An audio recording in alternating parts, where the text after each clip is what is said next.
Hello and welcome to my October 2023 manga haul.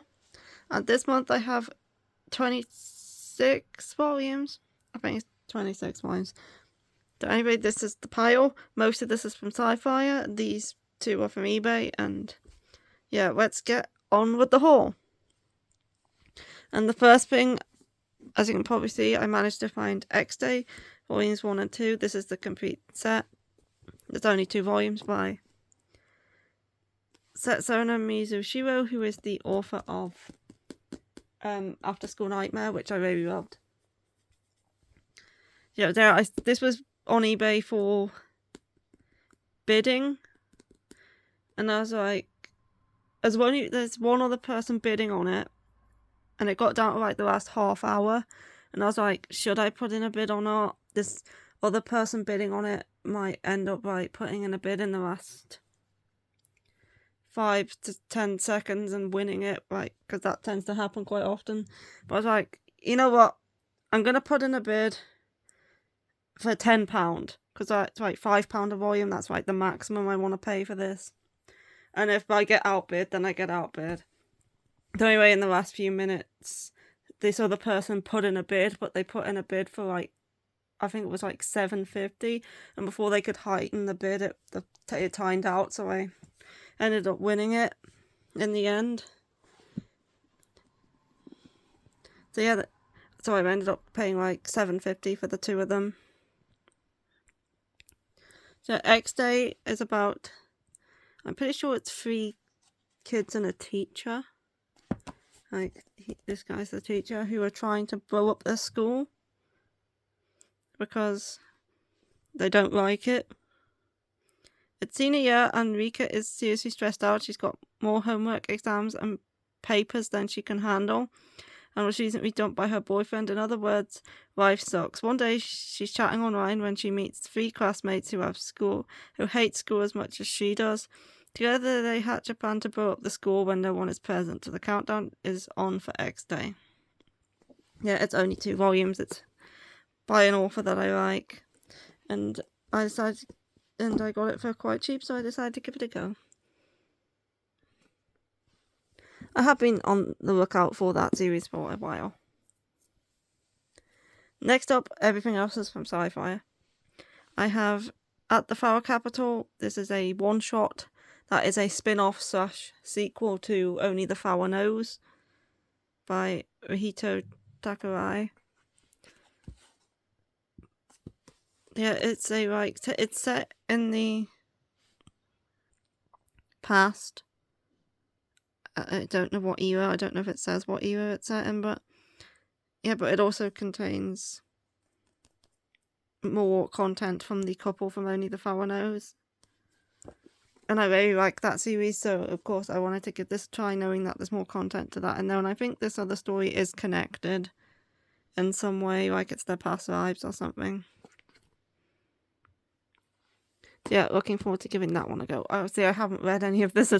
I'm still reading last month's haul. I've not got that much left to read from it, though. Next up is... I got hairs in my mouth. Next up is What He Who Doesn't Believe in Fate Says, Volume 2. Yeah, I like the first volume. It's about a guy who can see the red string of fate, and he likes this woman. But he can see that her red string connects to somebody else, and so does his. But he wants to go against fate and try to get with her anyway.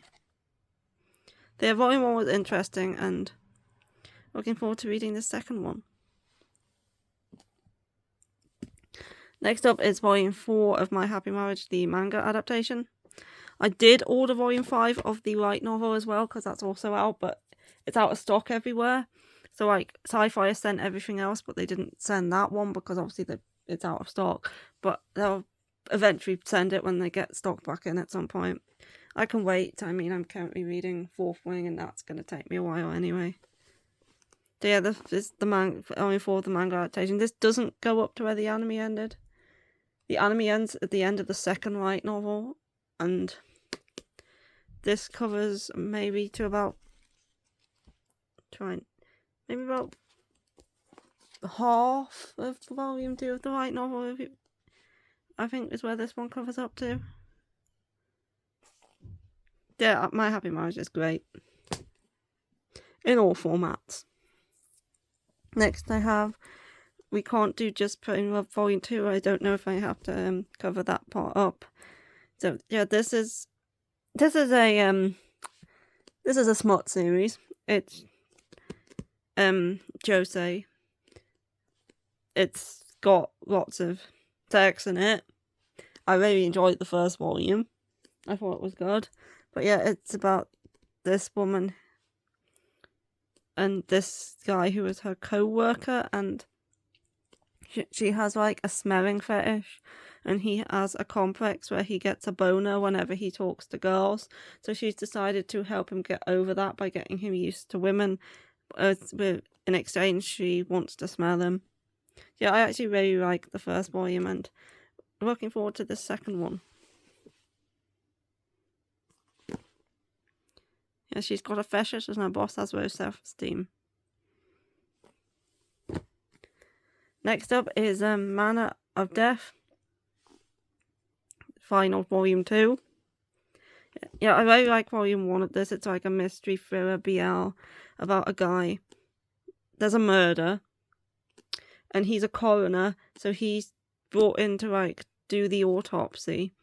But he then gets a message. He realizes straight away that this is a murder, but he gets a message from an unknown number saying you have to rule this a suicide, or else you'll regret it. We will come after you. We'll come after your family. And he's wondering what's going on. And then he comes across this guy who is the main suspect in the murder, and the two of them kind of have to start working together in order to solve it and find out who the murderer is and who's this guy who is threatening him. Yeah, I really like this. My niece watched the live action for this one, and we were like discussing it, but obviously the live action, we found out through this that the live action is quite a bit different to the manga, because I was saying stuff about the manga that didn't happen in the live action, and she was saying stuff about the live action that didn't happen in the manga, so I had her read the manga, and she was like, the only thing that's similar is the handcuffs. So yeah, the live action's apparently quite a bit different. I myself haven't watched it though. But yeah, looking forward to finishing the story for this one. And here we have No Longer Heroine Volume 4. I continue to enjoy this one. None of the characters are like, they're not criminals, but they're a bit like, they're not like the best people. But I find that refreshing, and I very like this one. Next I have Sasaki and Mino Volume 9. Continuing to like Sasaki and Mino. It's cute, it's wholesome. It's Sasaki and Mino. Next up I have another new one which I grabbed, and this is Stray Cat and Wolf Volume 1. This is by the same creator as Cheeky Brat. It's about a girl who after she loses her father. She moves out of the village that she lived in to Tokyo, but when she gets there, she gets kicked out of the boarding house she was staying in, and then she's homeless, and she's picked up by this guy who is like a rock star and taken to his house, and then she starts living with him. And I think he's trying to kick her out or something. But yeah, it sounded interesting. It is an age gap though. If you're not into age gaps, then you should probably avoid this one. I don't know how big the age gap is because I haven't read it yet, but I think she's 16 and he's in his 20s. Next up is A Reincarnated Witch Spells Doom Volume 2. I really loved Volume 1 of this one. I thought it was so good, and there was dragons in it. So yeah, it's an isekai about this girl called Senna, and she like curses the world and is like, why can't everything just blow up and perish? And then she ends up getting killed, and she is reincarnated into this fantasy world as a witch with the abilities of perish and explode, which is what we're trying to get in. Hey-o! Yeah, and these powers are very unusual for this world. Normally people have powers, but she's like, these are like quite rare powers, but because of these powers, like, she's kind of shunned, and she becomes... What are you doing with Ant-Man? And she becomes a shut-in. Because she was a shut-in in her previous life, and now she's become a shut-in again in this life. And then on her 18th birthday, this guy ends up collapsing at her door, and she kind of brings him in and helps him. And then he kind of helps bring her out into the world. Yeah, I really like the first volume, and I'm really looking forward to reading the second one. You know how to open doors, but you don't know how to shut them after you, do you? Mr. Legs. Next we have Monthly Girls Nozaki-kun, Volume 14. We don't get volumes of this very often, but I love this series. It's one of my favourite comedy series. It's for Coma. It's great. It's about Nozaki-kun, who is a shoujo manga author, and Chie, who is in love with him. But so she goes over to him and confesses her feelings to him, but he thinks that she is a fan of his manga, so he gives her an autograph, and therefore she then finds out he is the author of this series, and then she like starts working for him as an assistant, and there's a bunch of other characters, and it's like, it's a shonen series, but what it does is it takes shoujo tropes and it kind of makes fun of them and like turns them around. I really love it. It's great.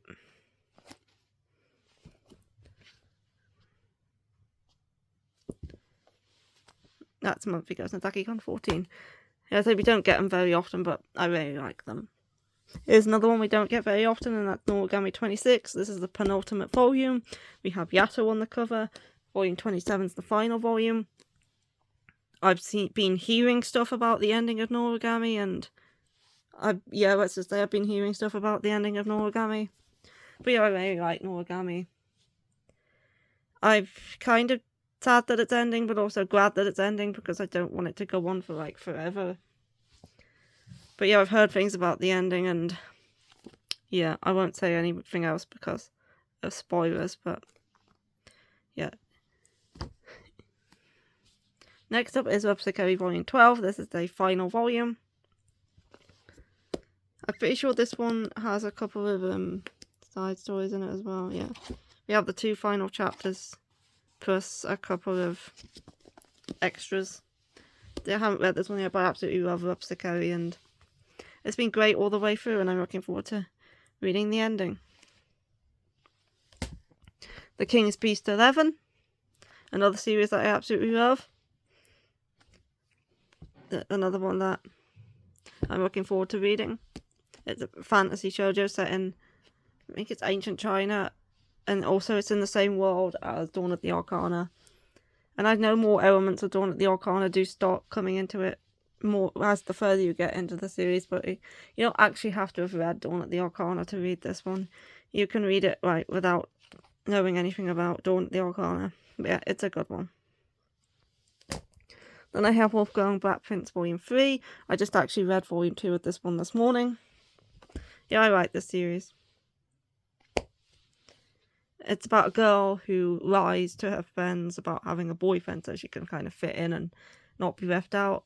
But they kind of start to catch on to the lie, so she goes out and takes a picture of this random guy on the street and is like, this is my boyfriend. But then it turns out this guy goes to her school and he's also kind of a sadist. So he makes this deal with her, like, I can pretend to be your boyfriend for your friends if you, like, become my dog and do whatever I say, basically. Yeah, I do like this one. I watched the anime for it a while back, and I was glad when we started getting the manga in English. And it is a floppy one. I do like it when my volumes flop. Then it's My Special One Volume 3, another Volume 3. I enjoyed the first 2 volumes. I know the first 5 volumes cover this couple, and then there's 10 volumes in total, but volumes 6 to 10 cover a different couple. Obviously, we've met the boy from that couple, but we haven't met the girl from that couple yet, so she might be introduced, I don't know, maybe in this one, maybe in 4 or 5. Or maybe not into 6, I'm not sure. But yeah. Next is Kaguya-sama Lovers War 26. I'm pretty sure this one ends at 28. So we're nearing the end of this one too. Kaguya-sama is one of my favourite seinens. I absolutely love it. I like the comedy and the romance in this one. I like the anime for it too. But yeah, this is another one that I've been reading for a while. That's going to be coming to an end soon. And I'm pretty sure the last 2 volume covers, like... Let me just find them. I'm pretty sure they link up. Yeah, I'll cover up the description to avoid spoilers. But yeah, this cover links up with the cover of the volume 28, the Form 1 right picture. Next is Ototoki Rhetoric 4. I really enjoyed the case that was in volume 3, and I'm looking forward to finding out what the case in this one is. It's a mystery series about a girl who can hear lies. So when someone speaks a lie, she can like hear that it is a lie, and she's using that to work with this detective in solving mysteries. Next up is Emanon Wanderer Part 3, Volume 4. So this is Volume 4 of Emanon, Part 3 of Emanon Wanderer.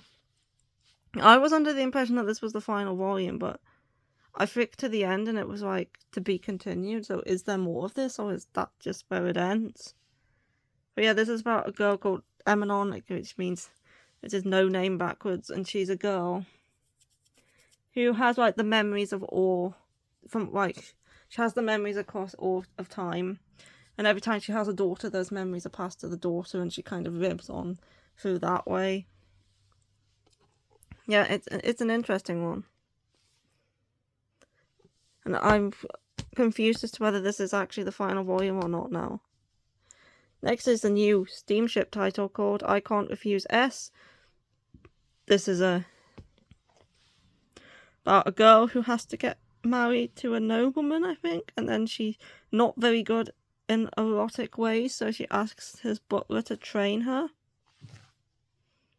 Yeah, it's steamship. I'm gonna pick up most steamship titles when I see them being brought out. I want to support the Smutty Josei, including Ladies on Top Volume 4. I think this one's ending at Volume 6, actually. I don't think there's much of this one left either. Stay. Then is Eccentric Doctor of the Moonflower Kingdom Volume 3. I'm really enjoying this series a lot.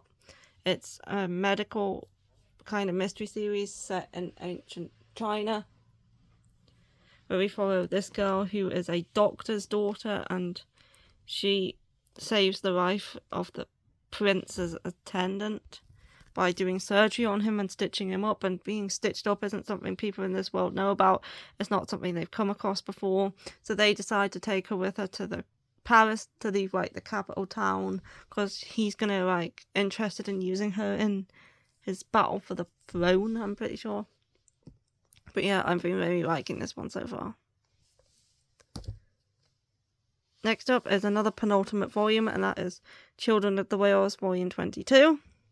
Volume 23 is the final volume. I really like the series. It's another one I've been reading long term that is going to be ending soon. But yeah, I love the art for Children of the Whales. Children of the Whales has some of my favourite art out of everything I've read, and the hands especially. I can't talk about Children of the Whales without mentioning how well this author draws hands. Especially on the covers where you just have the single character in the middle, which has been every cover so far except for this one. This is the first cover that has had more than one character on it. But yeah, the artwork in Children of the Whales is so nice, and the cover art, the inside, is great. I love Children of the Whales. Next, I've got 2 more. These are both horror series. I have #DRCL, with Midnight Children, which is a retelling of Dracula. This one also has some amazing art. Although, in my opinion, you still can't beat the art of Children of the Whales. It's a retelling of Dracula. I've never read nor watched Dracula, so I know Dracula, the character, but I don't actually know the story because I've never watched or read it. I have seen the Van Helsing movie though. That was a lot of years ago. But yeah, it's a horror. it's vampires, it's Dracula. I wanted to give it a go. I've heard good things about it. And the art was nice. And then I have Cat Eye Boy by Kazuo Umez, which I pick up most stuff that Umez has brought out recent. Well, not, this is a re-release of an older series, a bit like Orochi and the Drifting Classroom was, but if Kazuo Umez brings out something, I tend to get it because I'm quite like his stuff. And Cat Eye Boy, I think it's episodic, a bit like Orochi was, where about this demon boy and him dealing with yokai mysteries or something. Hated by humans and demons alike, Cat Eye Boy dwells in the shadows of the human world. Whether he goes, disturbing tales of both men and monsters begin to unfold. Yeah, I think it's kind of like Orochi in the terms that it's the same character in each story, but the stories are like standalone. Like this Cat Eye Boy getting into different mysteries and stuff. At least I'm assuming it's like that. It might not be. It might be like one continuing story. But I think it's short stories, just all involving the Cat Eye Boy. A bit like Orochi was. But yeah, it's like yokai stuff. I think Cat Eye Boy is 3 volumes originally, so I'm guessing this is a 1.5 in one, and we're going to be getting 2 of these. Yeah, there's some of the stories. So yeah, looking forward to that one too. And that is everything from my haul for the October of 2023. I hope you enjoyed, and I'll be back tomorrow for a reading log. So yep, I'll see you then, and goodbye. And goodbye from Rowan, who has gone to sleep next to Ant-Man.